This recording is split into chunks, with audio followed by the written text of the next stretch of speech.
Unbelievable, my people. Wonder shall never end. Oh, Okongwu Dibia is about to bear RIP. Is about to delete. Oh, my people. Not be small critical condition. Now, Okongwu Dibia dey. This one so heavy. As I dey talk to now, dey Ayaya Nando place. Go beg for forgiveness. So go apologize to him for the thing when you do to Ram. My people, not be small matter. Una know say e get the time when katakata come dey between them. Okongwu Dibia say Ayaya Nando say na fake lady doctor na he be. He dey do fake. Say he dey go message for am. Say he don't know how many times when they plan even against many talk. That time the saga come trend for social media. Now not be small matter. Okongwu Dibia is down. Make una come see the live video when Okongwu Dibia do. Okongwu Dibia no dey fit dey waka again. Hey, no be small matter. All his hand don't swell up, my people. Okongwu Dibia is about to bear RIP. No be small thing. May no come be say I too talk. I go leave una mona for watch this video where for they apologize to Ayaya Nando for everything when you do to Ram. My people, wonder shall never end. Make una regard it. Okay.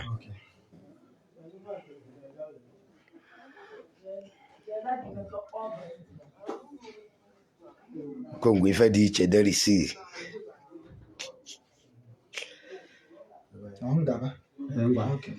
Ike dị na mmụọ. Ayaya Igwe.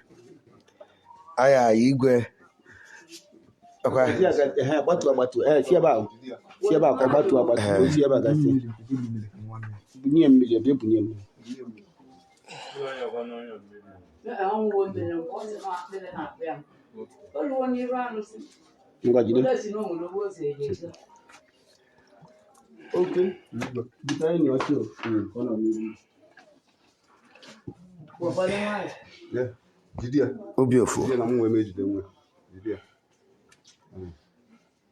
Naga.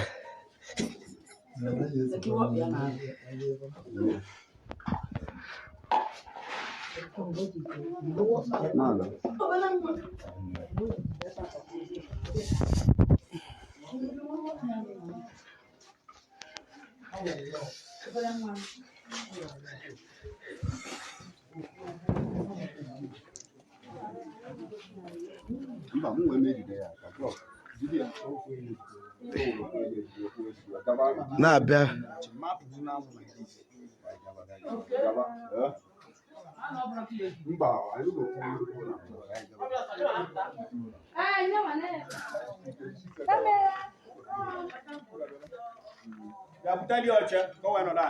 Na-abịa.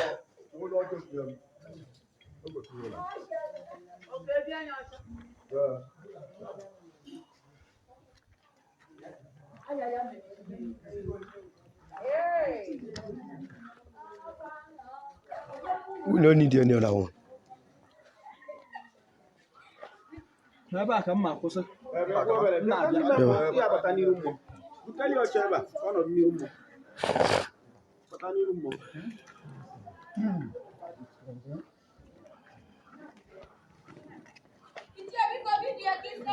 Going live too. Ayaya. Okay.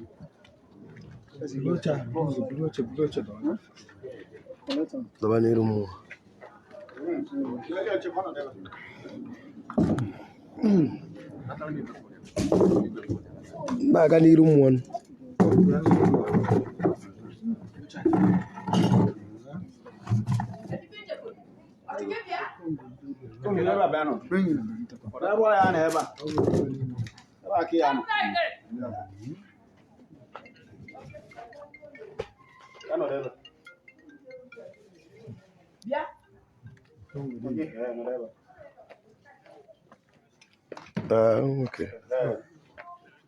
Udori. Igwe. Yeah. Igwe. Ayaya.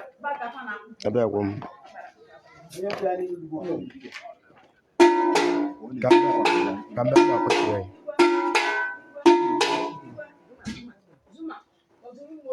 Hello, ebe a n'iru gị bụ Okongwu Dibia. Anyị si n'ọka ọgba gị okwu. Ọgbasi ya gị okwu. Dịba ya. Hello. Koyo gura yon kon. Yoge palos. Afa mu bon nande nwa wu. Okay, no, I will. Obrom na za na Ayaya. Alusi aba Ayaya. Mana ezigbo afa mu bon Nando nwa wu. Na ya mgba. Emebila afa bụ ife a na-akpọ bụ Ayaya. O nwere onye na-akpọ onye ọzọ. Ife Okongwu bụ Ayaya. Okongwu akpọrọ Nando nwa wu. I'll call her now. Nya ọkwa na ya. Okongwu ngwa gwa Ayaya okwu ịkwasị ya okwu ka anyị nwe gwa ife. Onye Igwe Ayaya. Boleto. Okay. Let me call her. Just Igwe Ayaya. Igwe Ayaya.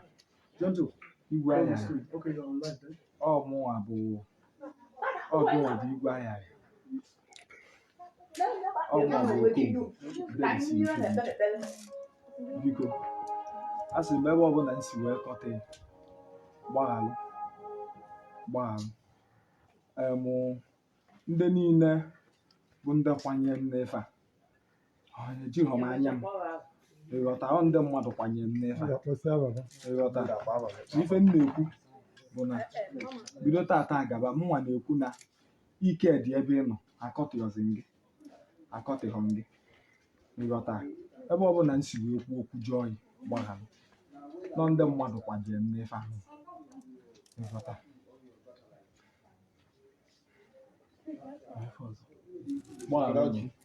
Ọjị na mmanya. Kada ba ndị a wuni. Ọjị dị ire. Mmanya dị ire. Ife anyị ji nati ọjị na mmanya bụ nwanne echi bụ afọ. Ayaya. Ife anyị kwu na site tata na ife dị iche ya dị na-arụ Okongwu. Okongwu abịa ọjọọ ka anyị. Kwuo na nkọtọ ọnyịnya akọtọrọ ma afa gị nya mebi. Nọ ndị mmadụ kwanalị ya. Akwa ife okwuru ebe a? Akwa ndị mmadụ kwanalị ya?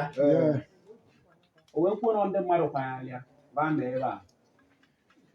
O wee na-ayọ ọgụ esi gị biko ndị niile na-ekwanyalị ya baa mba ebe a bụ ka anyị na-agwa gị Ayaya gbanyala Okongwu. Ma ndị akwanalị Okongwu nya mba ebe a bụ mee ịgbanyalịkwara ebe a. Ma gị gbanyala Okongwu. Okongwu abịa ọbịa gị. Mana ebe anyị na-ekwu bụ nwanne echi ka anyị akwadozi gị bụ Ayaya ma ewu ya dị ya ma ọkụkọ dị ya ma ji dị ya ma mmanya dị ya. Nwanne echi ka anyị akwado gị. Nwanne echi ka egokọta ibe niile dị ya na ebi dịkwana ya. Mana nwanne echi bụ abụ ka ya eme ya. Mana site taa nị Okongwu zọwọrọ ọkpa na be gị. Ndị be anyị egwu m na ndị Okongwu ya adịghị m site taa. Egwu m n'ibe emekọrọzi Okongwu ọzọ. Ojiji na Ayaya ji gị site taa na Ayaya arapịa. Mana nwanne echi bụ abụ Okongwu.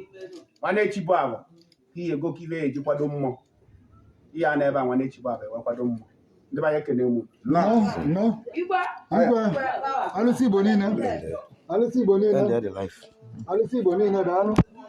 Alụsị Igbo niile daalụ.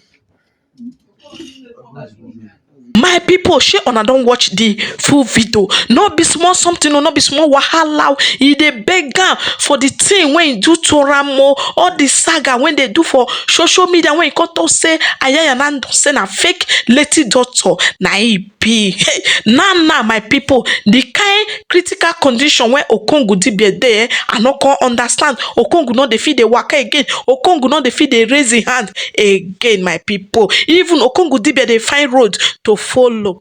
Hey, wonder shall never end, my people. No be small matter, oh my people. Now Ayaya Nando is about to forgive him.